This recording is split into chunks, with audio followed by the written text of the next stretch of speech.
Bedalah si alim dengan si jahil. Maka paling tidak katanya, ya, uronyo yang kata buatnya, jadi karena nilai ibadah tambah bab katanya.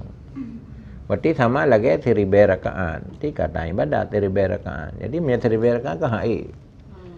Nah makanya umur Nabi Muhammad tuan. Tanya 60 letul lah standar. Nabi yang lain kan mertuh usia. Ngempu gegantau oleh Allah ngan Lailatul Qadar. 3 merumpak Lailatul Qadar berdasarkan ayat Al-Quran 1000 bulan kan? 1000 bulan metakur ngan thun 80 per thun, per bulan. 3 merumpak Lailatul Qadar.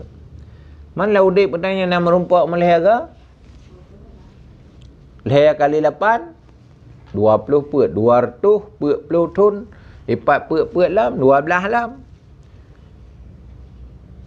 200 per thun 200 per satun yang lihara merumpak.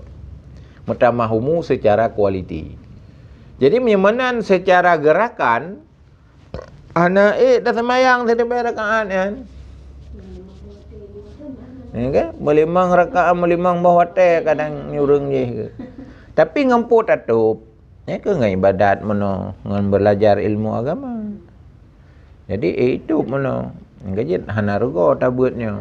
Bukan hanya sekadar kegiatan tapi niatlah yang benar ilekut kala kepuh.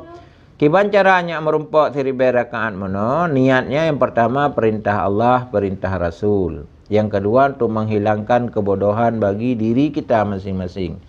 Dan yang pun niat buat kepuh nomor no, yang gadah bangai. Gadah bangai, tamah jarang.